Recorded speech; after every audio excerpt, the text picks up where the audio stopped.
So let's get straight to the point. Engineering students are super busy and all the courses we take are super confusing. I'm pretty sure we all have been in a lecture, or maybe a lot of lectures, where nothing the professor says makes any sense. The thing is, we should be rewatching our lectures, rereading our notes, and actually trying to understand all the things that were taught that day. But let's be honest, we really don't have any time for that when our schedule looks like this. Long story short, it's only a matter of time before we fall behind and start hating school. But here's the thing. If we can somehow understand everything that goes on in a lecture, then we can save time and study effectively this semester. And I truly believe actually understanding what goes on in lecture all comes down to taking effective notes. My name is Nithilan and I'm a second-year industrial engineering student at the University of Toronto. And in this video, I'm going to share with you 5 note-taking tips that played a crucial role in me getting a 3.9 GPA in first year. Tip 1, don't just copy. If all that you wanted was an exact photocopy of what the professor wrote on the board, then there's absolutely no point in going to lectures. Just ask your friend to send their notes after class. Professors are professors not because they can write nicely, but because they're really good at explaining the concepts being taught. Copying what the professor is writing is important so we can refer to it another time, but the most important aspect of note-taking is to document your understanding of the topic. That being said, our focus during lecture should be on understanding the professor's explanation, and to do this, you want to implement tip 2, make connections. Anything new that you're learning is somehow connected to something you already know.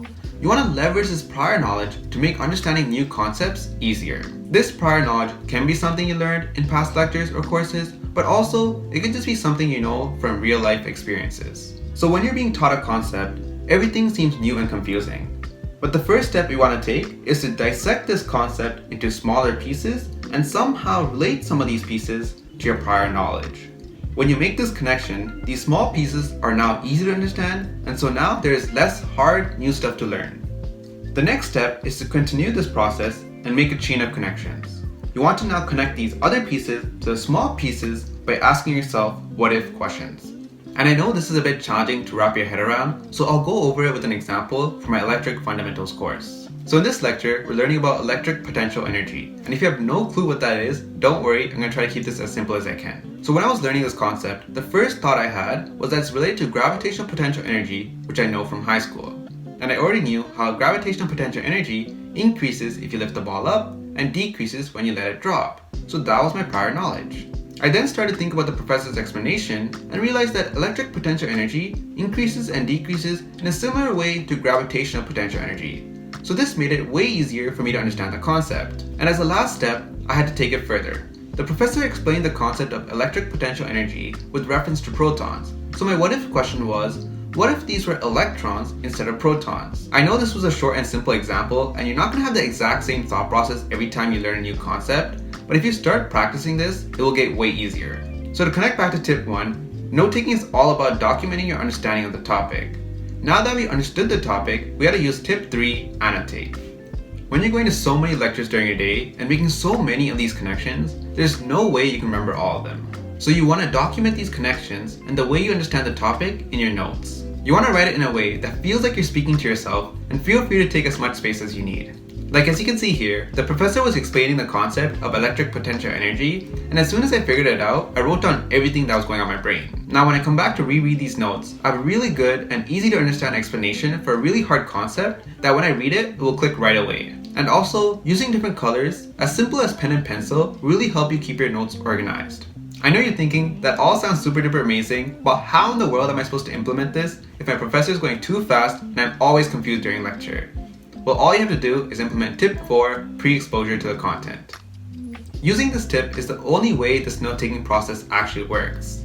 In engineering, lectures are super fast and confusing, so you want to expose ourselves to the content before a lecture. The content taught by a professor doesn't really change much every year, so you want to either ask an upper year student or the professor themselves for past year lecture notes. Then, you want to read over these notes the day before the lecture and understand as much as you can. Even though you don't have a perfect understanding of the concept and probably have tons of questions, because you already looked over the content once, everything during lecture will now seem less new and less confusing. And another benefit to doing this is that if you're having a hard time taking notes during the lecture because there is so much to write, then this is a great opportunity for you to photocopy the notes beforehand.